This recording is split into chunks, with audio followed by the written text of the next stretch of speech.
അപ്പോൾ hello guys, സുഖല്ലേ? നമ്മളിതാ അവിടെ ഡെയിലി വ്ളോഗിൻ്റെ പാർട്ട് 6 ആയിട്ട് വന്നിട്ടുണ്ട്. രാവിലെ തന്നെ നീറ്റ് പല്ലിച്ച് നമ്മളിതാ വളർത്തിക്കാൻ കുറച്ചെട്ടും ചെറുക്കായിട്ട് ഇറങ്ങിയിട്ടുണ്ട്. നമ്മൾ കുറച്ചിട്ട് നടന്ന് പോയിപ്പോൾ ഇതാ കിടക്കണ പന്നി കുത്തിയ കുഴി. നിങ്ങളവിടെ പന്നി ശല്യം ഉണ്ടോ? നിങ്ങൾ കമൻറ്റ് ഇട്ടോളി. നമ്മളിത് അങ്ങനെ വീട്ടിൽ നടക്കുക, ഇതാ കിടക്കണം അടുത്ത കുഴി. നമ്മൾ കുറച്ചും കൂടി അവിടെ നോക്കിയപ്പോൾ അടുത്ത കുഴി അവിടെയും കിടക്കണേ. എന്താണിത്? എടാ, ഈ പന്നി ശല്യം എന്നൊക്കെ പറഞ്ഞാലും പോരാ, എന്നിട്ട് നോക്കിയപ്പോൾ അടുത്ത കുഴിയിടൂ. അയ്യോ, ഫുള്ള് പന്നി കുഴിച്ചിട്ടിക്കണ്ടു. എന്നിട്ട് നമ്മൾ നേരെ പിന്നിക്ക് ഇങ്ങനെ നടന്ന് നമ്മൾ ഗ്രൗണ്ട് പിച്ചിൻ്റെ അവിടേക്ക് വന്ന് കുറച്ച് അങ്ങോട്ട് പോയി. നമ്മൾ ഇവിടെ ഒരു പറങ്കിമാരൊക്കെ ഉണ്ട്, പറങ്കിമാവൊക്കെ ഉണ്ട്. അപ്പം അതിൻ്റെ താഴത്ത് വലിയ പറങ്ങിൻ്റെയോ പറങ്കി മാങ്ങ എന്തെങ്കിലുമൊക്കെ ഉണ്ടെന്നുണ്ടെങ്കിൽ പെറുക്കി കൊണ്ടുപോയിട്ട് അണ്ടി വിറച്ചിട്ട് എന്തെങ്കിലുമൊക്കെ ചെയ്യാമല്ലോ വെച്ചിട്ട് നോക്കിയപ്പോൾ ഒരു പറങ്കി വാങ്ങിയില്ലടോ. നമ്മൾ ചെന്നിട്ട് മൂഞ്ചി അത്ര തന്നെ.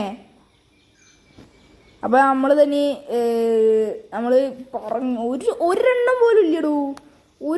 ഒരു പറങ്കി മാങ്ങ പോലും ഇല്ല. പക്ഷെ മേലെ 1-2 ഞാൻ കണ്ടു, പല പഴുത്തതാണ്. പക്ഷേ വീഴുമെന്ന് അറിയത്തില്ല.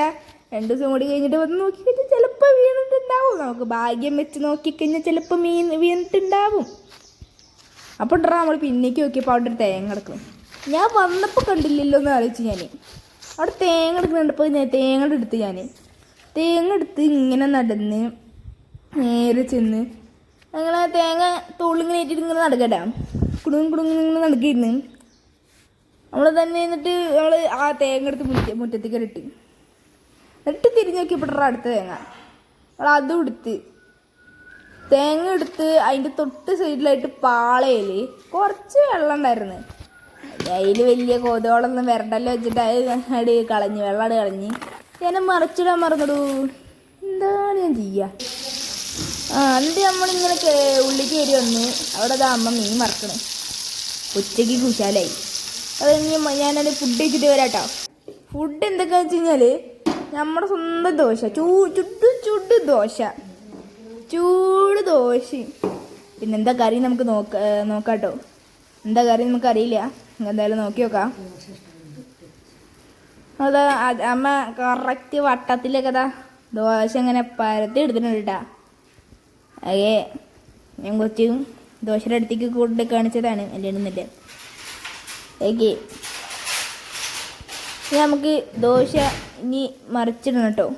അതിന് മുന്നേ ദോശയ്ക്ക് എന്താ കറി നമുക്ക് നോക്കാം.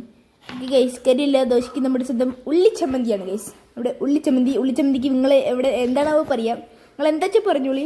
എന്താ പറയാ നിങ്ങൾ കമൻറ്റ് ചെയ്താൽ മതി, വേറെ ഒന്നും നിങ്ങൾ ചെയ്യണ്ട. പിന്നെ ചെയ്യണ്ടെന്നല്ല, നിങ്ങൾ ലൈക്ക് ചെയ്യണോ, വീഡിയോ ലൈക്ക് ചെയ്യണോ. ഓക്കെ, ലൈക്ക് വേണം. മാക്സിമം എല്ലാവർക്കും ഷെയർ ചെയ്തോ, കുഴപ്പമില്ല. ലൈക്ക് ചെയ്തിട്ട് എല്ലാവരുടെ അടുത്തും ഷെയർ ചെയ്തോ. വേറെ ഒന്നും നിങ്ങൾ ചെയ്യണ്ട, അത്ര തന്നെ. അപ്പോൾ നമ്മളത് ദോശയൊക്കെ ഇട്ട് മറിച്ചിട്ടു. ഒരു സൈഡ് ആയിട്ടുണ്ട് കേട്ടോ. ഓക്കെ, ഒരു സൈഡ് ഇങ്ങനെ വെന്ത് ബിരിയാണി. നമ്മൾ തന്നെ ദോശ പ്ലേറ്റിലേക്ക് ഇടാൻ പോകട്ടാ. നമ്മൾ ദോശ അങ്ങനെ പ്ലേറ്റിലേക്ക് ഇട്ടിട്ടുണ്ട്. ഇനി ഞാനേ പെട്ടെന്നോട് കഴിച്ചിട്ട് വരാം. ഇതാണ് നമ്മുടെ മാവ്, ദോശ മാവ്. നമ്മളിനിക്ക് പെട്ടെന്ന് കഴിച്ചിട്ട് വരാം. അപ്പോൾ നമ്മൾ പെട്ടെന്ന് കഴിച്ചിട്ടൊക്കെ വന്ന് വന്നപ്പോൾ ചോറിനിറയി. പെട്ടെന്നായില്ലേ?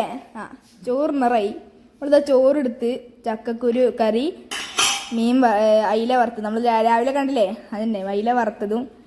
പിന്നെ മറ്റേ മത്തങ്ങ എലിശ്ശേരി, അത് ചെറുതായിട്ട് എണ്ണയൊക്കെ ഒഴിച്ചിട്ട് ഇങ്ങനെ കുഴച്ച് വെച്ചിട്ടുള്ള സാധനമാണ്. മത്തങ്ങ എലിശ്ശേരിയും ഒക്കെ കൂടിയിട്ടൊരു പിടിച്ച് ഞാൻ പോവാട്ടോ. ശരി.